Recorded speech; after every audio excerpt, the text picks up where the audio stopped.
Hey guys, video number three. Oh, I guess that's six. Three. I can't count. Yay. We have talked about the Little Rock Nine, so I'm not going to spend a lot of time on this. This is just going to be a really quick, short review video. So remember, after Plessy versus the Board of Education in 1954, desegregation was going rampant across the country, right? Everybody was like, hey, we must bring blacks and whites together and make them be happy, right? And the South was like, let's do it, right? And everybody was like, we're going to have so much fun. We love black people. We love Hispanics. We love Asians. And they were hugging and singing Kumbaya, right? That's how it was, right? No, not even close. No, they was like, we don't like you. We hate you. You suck. Go away, right? Yeah, pretty much. So in the South, which was really crazy, you had one governor say segregation today, segregation tomorrow, segregation forever, segregation, because they didn't want to bring the races together. They thought that they still thought that blacks were inferior. They thought that other minorities that weren't considered white were lower or below human, were right above animal, if not on the same platform as animal.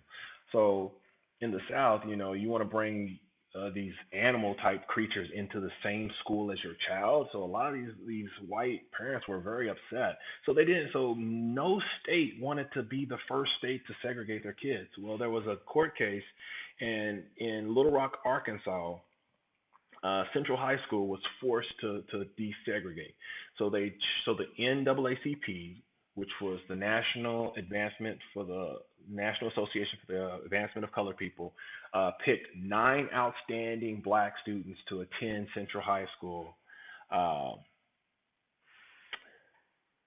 in 1957. So these 9 black students, 9, 1, 2, 3, 4, 9, decided, they woke up, they were going to school. But the crazy thing is, when they drove, 8 of them got there on time. And when they drove up to Central High School, there were hundreds, not like 10 or 20, like hundreds, 2, 3, 4, 500 angry white people yelling at them, screaming, "You can't come here. You got to go away." And so they tried to make it to the door and they got turned away. So they just went back somewhere else to regroup and try to figure it out. There was this one girl who got there late. She was 15-year-old Elizabeth Eckford. She got there late. And she's trying to walk up by herself. Imagine, she's 15 years old, trying to walk to school, being harassed by 200-300 white people yelling very bad things at her. Girl broke down, couldn't make it into the high school, had to turn around, and go home. And it almost broke her right there.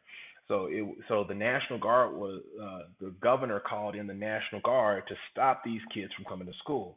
Well, eventually the president calls in the army to guide these kids to school. Now think about it. On one side you have armed soldiers to stop 9 high school kids from going to school. And on the other side you have the president of the United States that sends the army in so 9 black kids can go to school.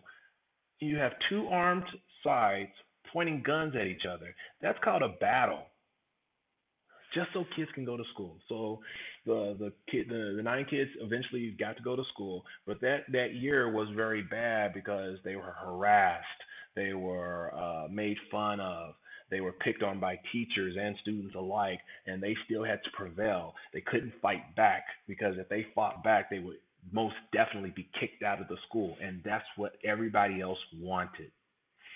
So that year, only one of the guys was one of the students was a senior, and he graduated. And one person out of that 9 actually uh, dropped out of that school and went back to an all-black school. So that's just an illustration of to let you guys know how bad of a fight it had to be just for people to go to school. I'm not going to go into the Emmett Till murder again. I just want you guys to look that up again or read through that again because that's really hard hitting. There are a bunch of YouTube documentaries that are very, very good if you want to look up Emmett Till. And I suggest those of you that haven't, I suggest you at least look at one of them for pick like a 5-minute one just so that you can see what happened and why that is a big deal. Tomorrow I'm going to make some more videos. I'm going to post a video on the Montgomery bus riots. All right, you guys take care, be safe, and I'll see you tomorrow.